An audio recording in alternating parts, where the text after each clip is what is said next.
என் ரகசியம் தெரிந்த எவனையும் இதுவரை நான் உயிரோடு விட்டு வைத்ததில்லை. இதுவரை உங்கள் ரகசியம் எதையும் நான் வெளியே சொன்னதே இல்லை அரசே. அதனால் தான் இதுவரை உன்னை உயிரோடு விட்டு வைத்திருக்கிறேன். நன்றி. பிணத்தை அப்புறப்படுத்து. நன்றி.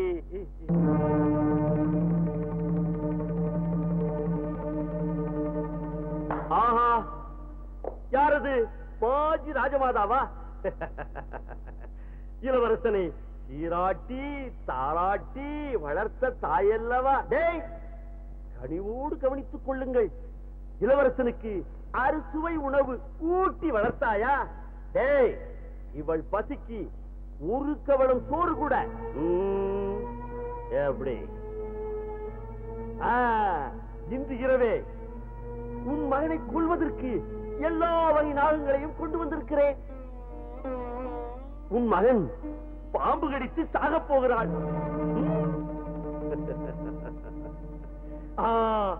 மறந்து விட்டேன். வாசலில் பாறையை வைத்து அடைத்து விடுங்கள். காற்று வெளிச்சம் ஒன்று கூட நுழையக்கூடாது. அங்கே அவன் சாகப் போகிறான். இங்கே சொல்லணுமா? வளர்தான், சீக்கிரமாக வந்து விடு. காற்று வெளிச்சம் ஒன்று கூட வராது. சீக்கிரம் வாருங்கள். வாங்கடா. சர்வேசா, இப்போது நான் என்ன செய்வது?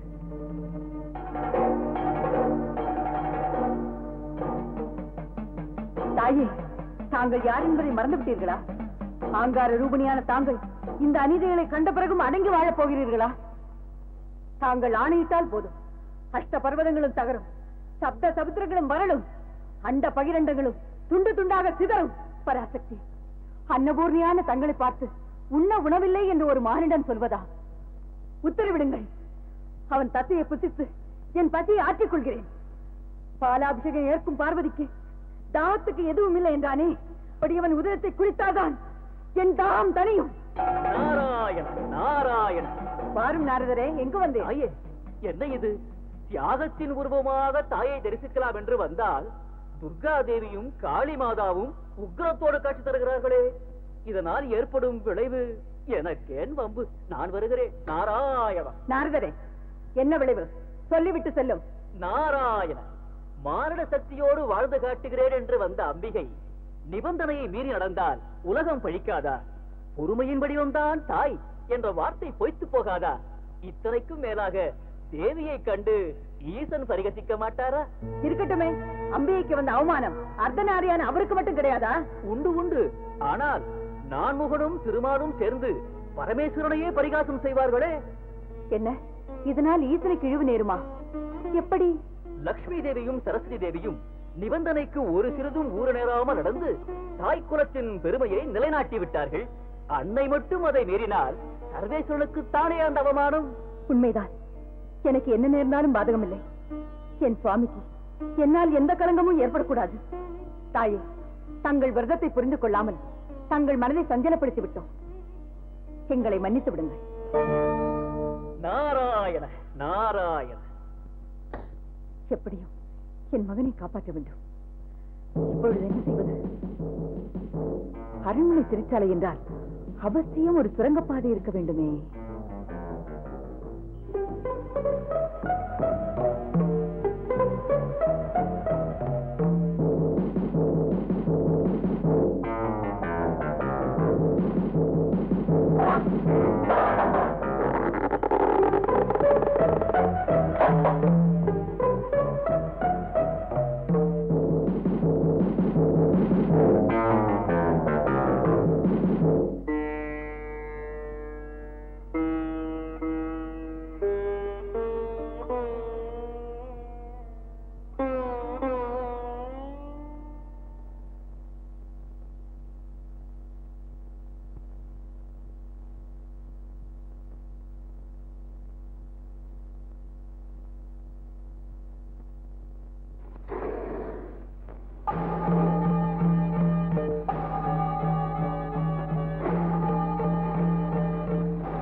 பாம்பு பாம்பு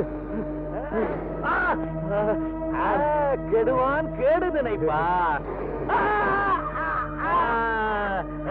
கெடுவான் கேடு நினைப்பான். எங்கே தனியாக செத்து விடுவேனோ என்று பயந்தேன். தேவி எழுந்திரு. சக்தி, இந்த உலகம் முழுவதையுமே காப்பதற்காக என் கண்டத்தை மட்டுமே நீளமாக்கிக் கொண்டேன். ஆனால் நீயோ ஒரே ஒரு உயிரை காப்பதற்காக உன் உடல் முழுவதையுமே நீளமாக்கிக் கொண்டாய். பெண்ணின் பெருமையை உலகறைய செய்து விட்டாய். தாய்மையின் தியாகத்தை நான் மனப்பூர்வமாக ஏற்றுக்கொள்கிறேன். அடடா, தேவியர் மூவரின் சாதனையை மும்மூர்த்திகளும் அங்கீகரித்து விட்டார்களே. பதிபக்தியின் மகிமையால் ஒரு மானிட பெண் முப்பெரும் தேவியரை விட உயர்ந்து நிற்கிறாள் என்பதை இவர்களுக்கு உணர்த்த வேண்டும். ஆஹா, இன்றைய கலகத்திற்கு அருமையான காரணம் கிடைத்து விட்டது. நாராயண, முப்பெரும் தேவியர்கள் பற்றி அவதூறு பேசுகிறார்கள் தாயே. என்ன அவதூறு பேசுகிறார்களா? ஆம் தாயே, அத்திரி முனிவரின் பத்திரி அனுசுயா தேவி செய்த சாதனையை முப்பெரும் தேவியரால் கூட செய்ய முடியாது என்கிறார்கள். நாரதா, தாயே, அப்படி என்ன சாதித்து விட்டாள் அவள்? தாயே, இதோ பாருங்கள். இரும்பு கடலையாக இருந்த இவற்றை அனுசுயாவிடம் கொண்டு போய் கொடுத்து வறுத்து கொடு என்று விளையாட்டாக கேட்டேன். அவளும் அதை வறுத்து உண்மையான கடலையாக்கி தந்து விட்டாள். இப்படிப்பட்ட அற்புதங்களை நிகழ்த்தும் அளவுக்கு அவள் எந்த தவத்தையும் செய்யவில்லையே. அவள் பதிவிரதா தர்மத்தில் நிலைமாறாதிருப்பவள். எந்த நிலையிலும் கணவனை எதிர்த்து பேசாதவள். அந்த பதிபக்தி தான் இந்த மாபெரும் சக்தியை தந்திருக்கிறது என்று ஆசிரமவாசிகள் பேசிக் கொள்கிறார்கள். விந்தையாக இருக்கின்றதே, நம்ப முடியவில்லையே. நாரதன் சொல்லும் எதையும் ஆராயாமல் ஏற்றுக்கொள்ளக் கூடாது. நாமே நேரிலே சென்று சோதித்து பார்த்து விடலாமே.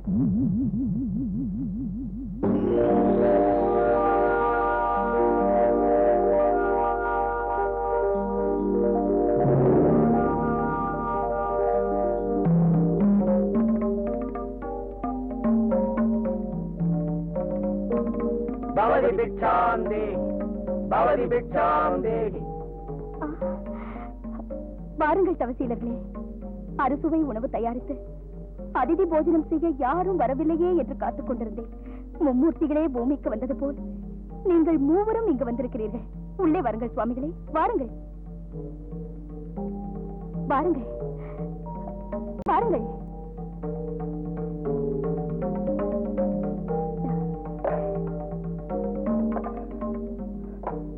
அமருங்கள் சுவாமிகளே. இதோ இதோ வந்து விட்டேன்.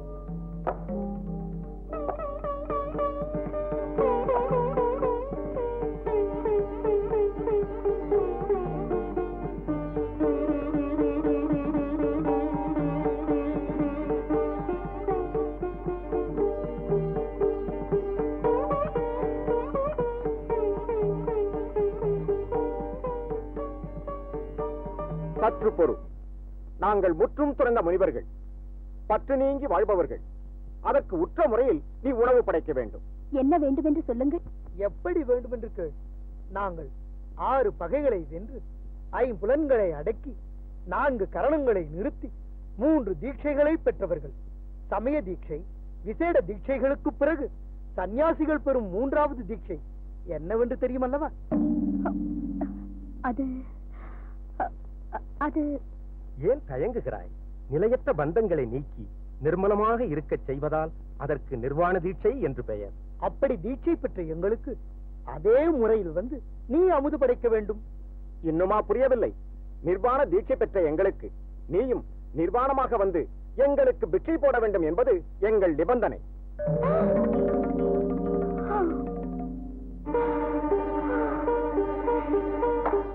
இறைவா, இது என்ன சோதனை? இவர்கள் யார் என்றே தெரியவில்லை. இந்த விபரீத எண்ணம் எந்த சன்னியாசிக்கும் ஏற்படாதே. பதியின் பாதமே துணை.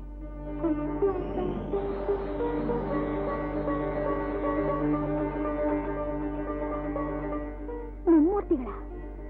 மும்மலம் மறுத்து முழு உலகையும் காக்கும் முழு முதல் தெய்வங்கள் இவர்களா இப்படி?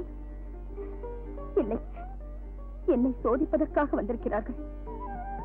என் அதிதி பூஜைக்கும் ஆபத்து வரக்கூடாது, பதிவிரதா தர்மத்திற்கும் பங்கம் ஏற்படக்கூடாது. அதற்கு வழி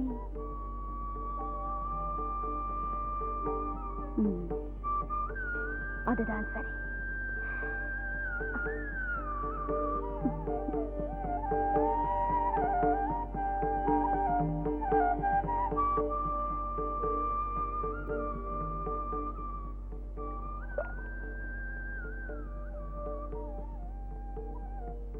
நான் அத்திரி முனிவரின் பத்தினி என்பது உண்மையானால், என் பதிவிரதா தர்மத்தை பங்கமின்றி நான் கடைபிடிப்பது உண்மையானால், இந்த சோதனையில் எனக்கு வெற்றி கிடைக்க வேண்டும்.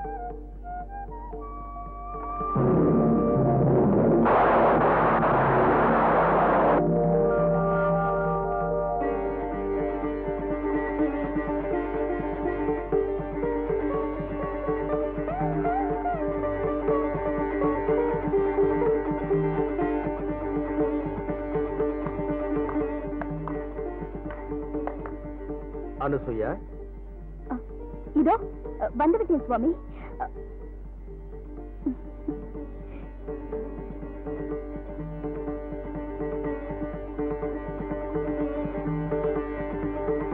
சுவாமி,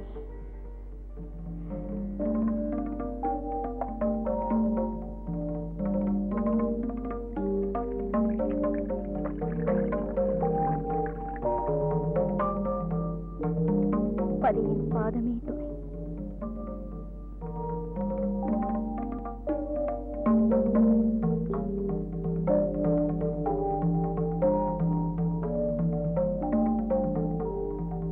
அனுசுயா, இந்த குழந்தைகள் நம் குழந்தைகள் தான் சுவாமி. தாங்கள் செய்த தவத்தின் பயனாக மும்மூர்த்திகளே குழந்தைகளாக வந்திருக்கிறார்கள்.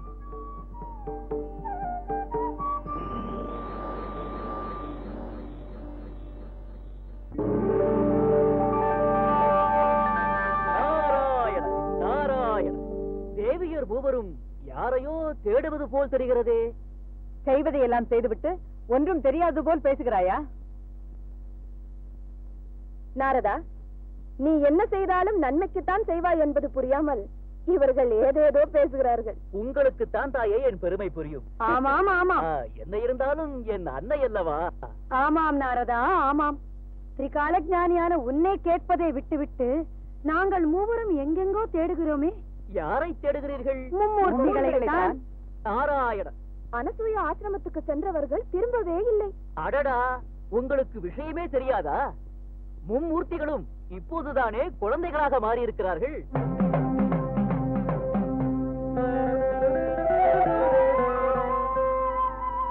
இனிமேலே அவர்கள் வளர்ந்து வாலிபம் அடைந்து உங்களை தேடி வந்து திருமணம் செய்து கொள்ள வேண்டும். என்ன சொன்னாய்? நாராயணா, இதெல்லாம் இந்த நாரதனால் வந்த வினை.